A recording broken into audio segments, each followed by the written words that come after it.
اسرائیل کے واقعات ذکر ہو رہے ہیں، ان کی نالائقیاں، کیونکہ نبی صلی اللہ علیہ وسلم کو یہودیوں نے بہت تنگ کیا تھا، اور بڑا مسئلہ یہ تھا کہ یہودی ایمان لاتے تو باقی لوگ بھی ایمان لے آتے، کیونکہ اس وقت بھی یہودی قوم سب سے زیادہ ایجوکیٹڈ اور پڑھی لکھی سمجھی جاتی تھی۔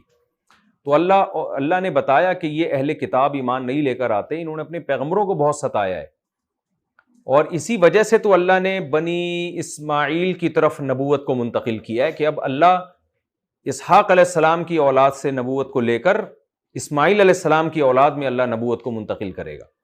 اسی کا تذکرہ چل رہا ہے، وَاسْأَلْهُمْ عَنِ الْقَرْيَةِ الَّتِي كَانَتْ حَاضِرَةَ الْبَحْرِ، آپ ان سے اس بستی کے بارے میں پوچھئے جو سمندر کے کنارے رہا کرتی تھی۔ یہ بستی کون سی تھی؟ یہ داؤد علیہ السلام کے زمانے میں بنی اسرائیلی تھے جو سمندر کے قریب آباد تھے۔ اللہ نے ان کی نافرمانیوں کی وجہ سے ان پر سخت احکام ان کو دیے تھے، پیغمبروں کے ذریعے نا ان پر احکام سخت ہوتے چلے جاتے تھے۔ تبھی تو آپ دیکھیں نا، نبی صلی اللہ علیہ وسلم جب آئے تو، بلکہ عیسیٰ علیہ السلام بھی جب دنیا میں آئے تو ان کا ایک ذمہ داری یہ بھی تھی کہ بہت سی حرام چیزوں کو حلال کر دیں، یعنی وہ حرام چیزیں جو بنی اسرائیل پر ان کی نالائقیوں کی وجہ سے حرام کی گئی تھی، اور ہمارے نبی صلی اللہ علیہ وسلم کا بھی یہ وظیفہ بتایا گیا۔ تو قرآن کہتا ہے کہ ہم نے بنی اسرائیلیوں کے فسق و فجور کی وجہ سے کچھ سخت احکام ان کے لیے دیے ہوئے تھے۔ ان سخت احکام میں سے ایک حکم کا یہاں تذکرہ ہے کہ ہفتے کا دن مقدس دن تھا بنی اسرائیل کے لیے، اہل یہود کے لیے، اور اللہ نے کیا حکم دیا کہ آپ نے ہفتے کے دن مچھلی کا شکار نہیں کرنا۔ ان کا گزر اوقات ہوتا ہی زیادہ تر مچھلی کے شکار پہ تھا، کیونکہ سمندر کے کنارے رہنے والے لوگ آج بھی آپ نے دیکھا ہوگا مچھلیاں کھاتے ہیں زیادہ۔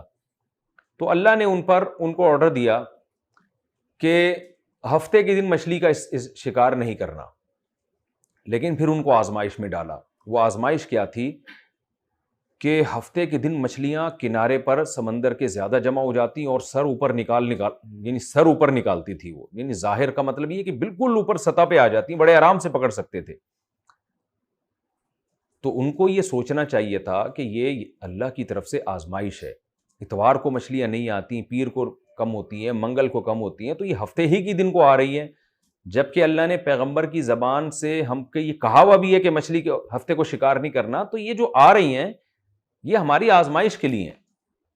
لیکن قوم کے کچھ بدبخت لوگ تھے، انہوں نے دیکھا کہ بھئی یہ ہفتے کو مچھلی زیادہ آ رہی ہے، انہوں نے مچھلی کا شکار کرنا شروع کر دیا، اور بعض روایتوں کے مطابق ہیلا کرنا شروع کیا۔ ہیلا یہ کہ ہم شکار تو ہفتے کو نہیں کریں گے، لیکن جال میں مچھلیوں کو ہم ہفتے کو پھنسائیں گے، نکالیں گے اتوار کو۔ یہ بھی ظاہر ہے، کان ادھر سے پکڑو ادھر سے پکڑو، شکار تو ہو گیا نا۔ تو یہ ہیلا انہوں نے کرنا شروع کر دیا کہ ہم ہفتے کو جال لگا دیں گے تاکہ جتنی مچھلی آ جائے نا، یعنی جمعے کو لگا کے بیٹھ جاتے ہوں گے تاکہ ہفتے کو جو مچھلی آئیں گی وہ اس میں پھنسیں گی، اور پھر اتوار کے دن ہم اس کو نکال لیں گے۔ تو اللہ کا تو مقصد ہی یہی تھا کہ ہفتے کو شکار نہیں کرنا، یعنی ہفتے کو مچھلیاں جب زیادہ آئیں گی تو ان کو کچھ نہیں کہنا ہے۔ تو جب یہ کام ہوا تو بنی اسرائیلی 3 حصوں میں تقسیم ہو گئے۔ ایک تو وہ بدبخت تھے جنہوں نے یہ ہیلا کرنا شروع کیا، دوسری وہ جماعت تھی جنہوں نے شروع میں ان کو منع کیا، جب دیکھا کہ باز نہیں آ رہے ہیں تو منع کرنا چھوڑ دیا، تیسری وہ جماعت تھی جو آخر دم تک منع کرتی رہی، آخری وقت تک۔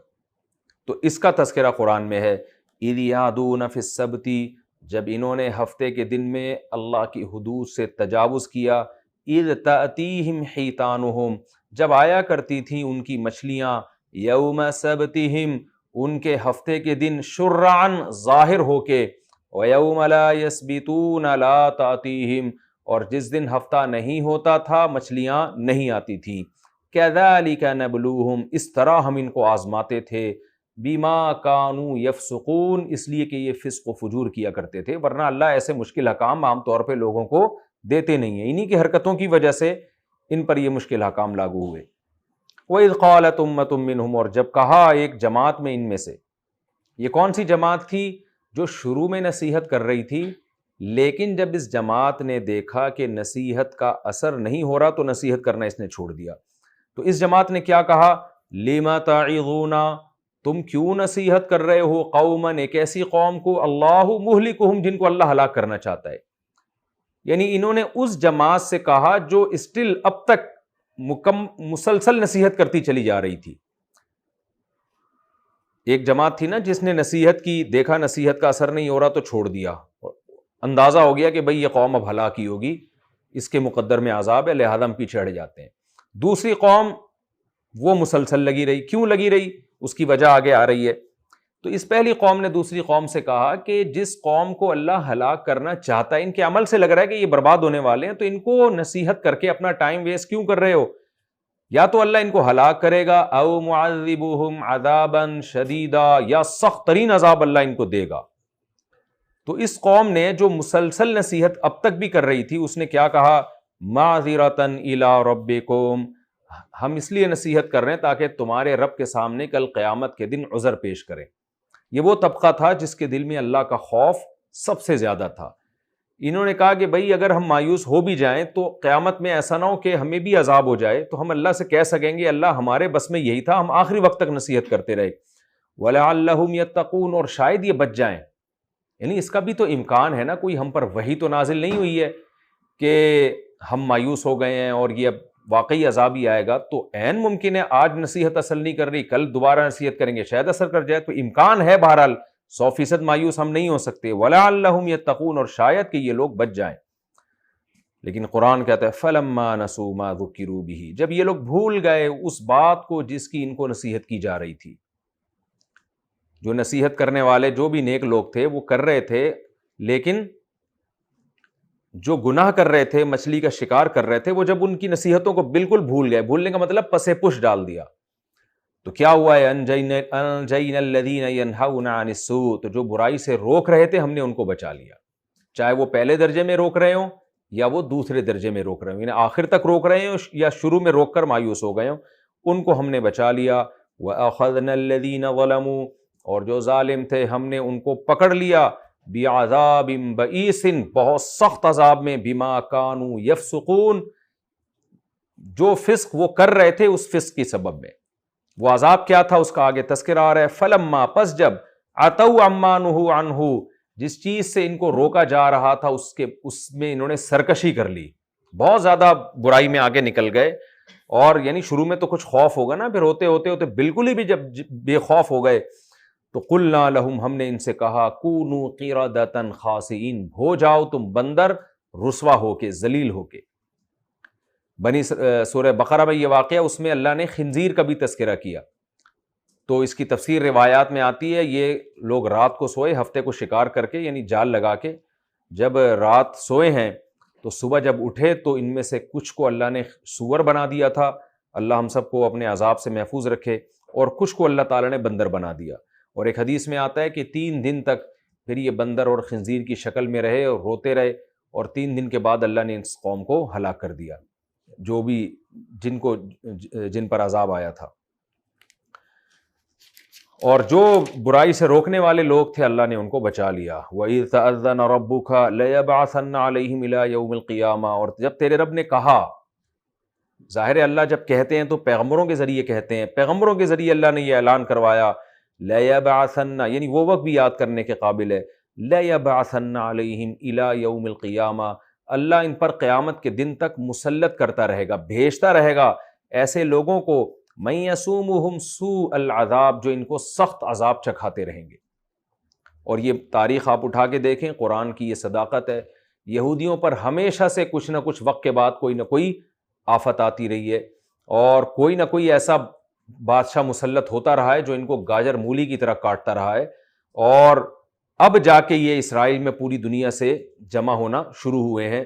اور جو ماہر علماء ہیں, محققین ہیں, وہ کہتے ہیں کہ یہ جو یہودی جمع ہو رہے ہیں نا, یہ جو ان کو عزت مل رہی ہے, یہ بھی در حقیقت ایک بہت بڑی ذلت اور بہت بڑی شکست کا پیش خیمہ ہے.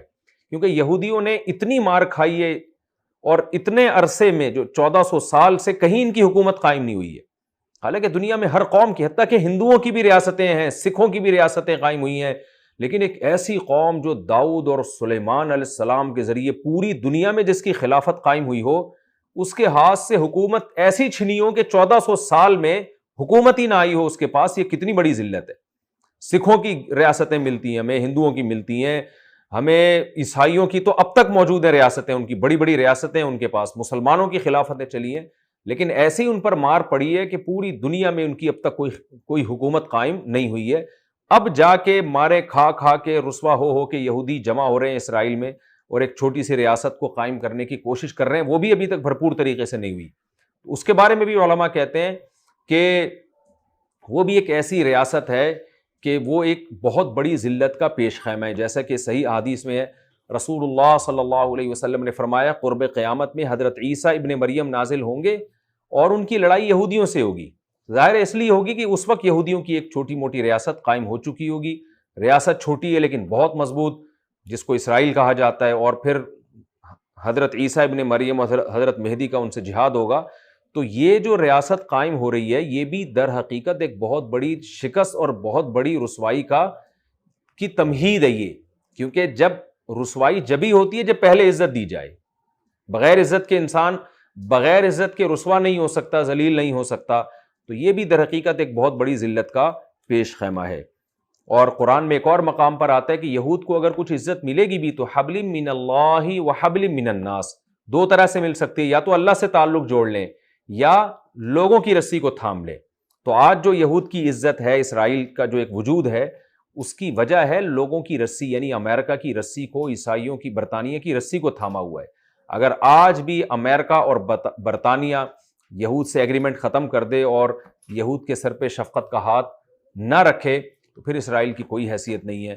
تو امریکہ اور برطانیہ سے ایگریمنٹ کر کے یہود یہاں تک پہنچے، تو قرآن میں اللہ نے بتا دیا وَحَبْلٍ مِّنَ النَّاسِ، ان کا اپنا وجود نہیں ہے، یہ لوگوں کے ذریعے اپنی ایک مضبوط ریاست یا اپنا کوئی مقام بنا سکتے ہیں۔ ورنہ وہ قوم جس نے دنیا پر حکومت کی ہو اس کو کیا ضرورت ہونی چاہیے لوگوں کی؟ تو اللہ فرماتے ہیں ان ربک لسریع العقاب، تیرا رب بہت جلد عذاب لینے والا ہے، وانہ لغفور الرحیم، اور بہت معاف کرنے والے۔ اگر آج بھی یہودی توبہ کر لے اللہ ان کے جرم کو معاف کر دے گا۔ وقطعناہم فی الارض امما، اور بنی اسرائیلیوں کو ہم نے مختلف ٹکڑوں میں تقسیم کر دیا، مختلف قبیلوں میں، منہم الصالحون، ان میں بہت سے نیک بھی تھے، ومنہم دون ذلک،